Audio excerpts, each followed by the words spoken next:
하이, 大家好. 안녕하세요. 반갑습니다.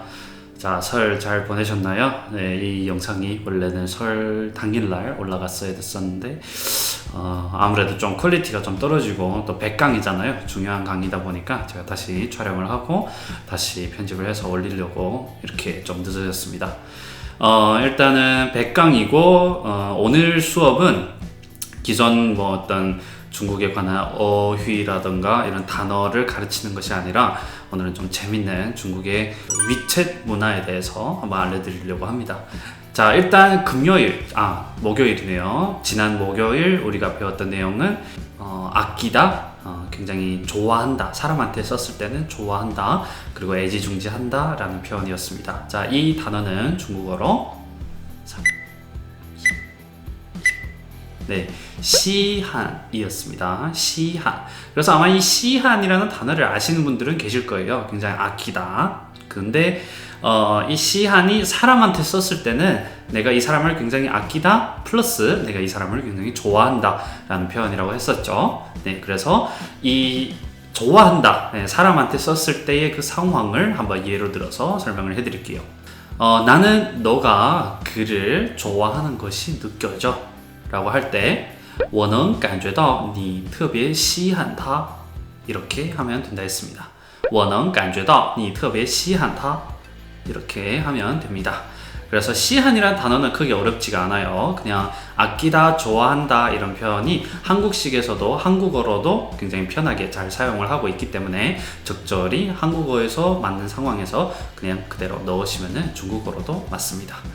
자, 그리고 아까 말했듯이 오늘은 100강이니까 좀 재밌는 수업을 준비를 해봤어요. 일단 여러분이 한국은 카톡을 많이 쓰죠. 근데 중국은 위챗을 많이 씁니다. 그래서 카톡을 쓰면서도 어떤 채팅 문화가 있죠. 네, 그리고 중국도 위챗의 문화가 있습니다. 그래서 오늘은 위챗을 사용하면서 좀 주의해야 될 점, 혹은 위챗을 사용하면서 많이들 쓰는 표현, 혹은 어떤 이모티콘, 네, 이런 걸 한번 배워보도록 하겠습니다. 자, 일단 첫 번째, 웃음을 표현하는 단어 허허를 실제 중국인들은 잘 안 씁니다. 일단 이거는 한국에서의 크크, 이런 것과 비슷하죠. 역시 예전에는 중국도 허허를 많이 썼습니다. 습관처럼. 근데 이게 점점 이게 너무 많이 쓰고 어떤 실제로 재밌지 않은 상황에서도 허허를 쓰면서 문장을 좀 그냥 채워주는 이런 무성의한 이런 느낌이 좀 가미가 되다 보니까 점점 사람들이 안 쓰게 됐습니다. 한국 그 카톡도 그렇죠. 예전에 코미디 빅리그에서 나왔는데 키읔을 하나 쓰면은 비웃음이고 키읔을 2개 쓰면은 그냥 형식적인 어떤 쓰임이다 라고 표현을 했었습니다. 허허가 딱 그런 느낌이라고 보시면 돼요. 그래서 이게 사람들이 점점 얘가 내 얘기가 이젠 재미가 없구나, 얘가 그냥 적당히 그냥 맞춰주는 거구나 이렇게 생각하면서 이 허허가 굉장히 부정적으로 되어버렸어요. 그래서 여러분이 혹시 중국 친구와 얘기를 한다거나 혹은 내가 좀 잘 보여야 되는 그런 사람과 대화를 하고 있을 때 허허를 쓰면은 안 되겠죠. 네, 그래서 뭐 하하하, 헤헤헤 이런 표현들이 있습니다. 네, 이런 걸 쓰시면 됩니다. 자, 그리고 두 번째, 중국인이 가장 많이 쓰는 이모티콘이 있습니다. 이거는 정말 모든 위챗을 사용하고 있는 중국인이라면 다 아는 이모티콘입니다. 여기 보시는 것처럼 이렇게 생겼고요. 마치 눈을 가리고 우는 듯한 혹은 웃는 듯한 이런 느낌이 있죠. 이건 굉장히 어이없을 때 혹은 내가 어쩔 수가 없을 때 보통 많이 씁니다. 뭐 예를 들면 나 오늘 가다가 뭐 지갑을 잃어버렸어 하니까 상대가 이 77맛은 너마 하면 흐흐흐 이렇게 이모티콘을 날릴 수가 있는 거고, 네, 그리고 뭐 너 이번 설에 집에 가서 괜찮았어? 하니까 아니야, 엄마가 맨날 결혼하라고 엄청 잔소리했어 하면서 흐흐흐 이렇게 쓸 수도 있는 거고, 네, 뭐 이런 굉장히 쓰임새가 많습니다. 그래서 이 이모티콘을 잘 쓰신다면 굉장히 중국인스럽다, 네, 굉장히 이 중국 문화에 대해서 잘 알고 있구나 라는 어떤 뽐냄, 네, 이렇게 좀 뽐낼 수가 있겠죠.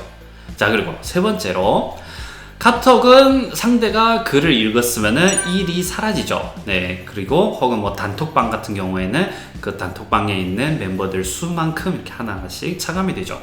하지만 위챗은 그런 기능이 없다 보니까 얼추 비슷한 이런 느낌이 나왔습니다.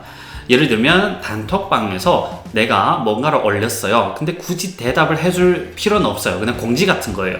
그러면 누군가가 읽었다라는 걸 알리기 위해서 사람들이 이를 그냥 보냅니다. 네, 1 쓰고 엔터. 그래서 그냥 보내요.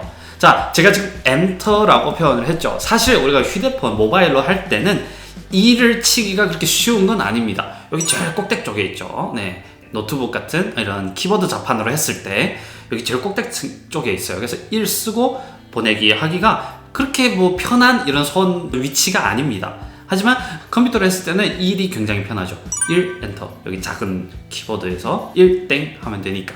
그래서 이런 재밌는 것도 있다라고 하시면 돼요. 특히 저도 일을 할 때 중국 쪽의 업체들이랑 이렇게 컨택을 할 때는 위챗을 많이 사용을 하다 보니까 내가 뭐 이렇게 전달 사항을 전달했을 때 상대가 읽었는지 안 읽었는지, 왜냐면 답이 필요 없는 그런 내용이니까, 그럴 때 상대가 1하고 엔터 탁 쳐서 보내주면은 아, 읽었구나, 그리고 숙지됐구나 라고 확인을 할 수가 있는 거죠. 굉장히 재밌는 거죠. 예, 아무튼 오늘 100강이었습니다. 그래서 좀 더 좀 특이한 이런 내용을 준비를 해봤습니다. 그리고 100강까지 네, 굉장히 이렇게 꾸준히, 마지막에 조금 삐끗하긴 했지만 네, 오늘은 여기까지. 자, 이제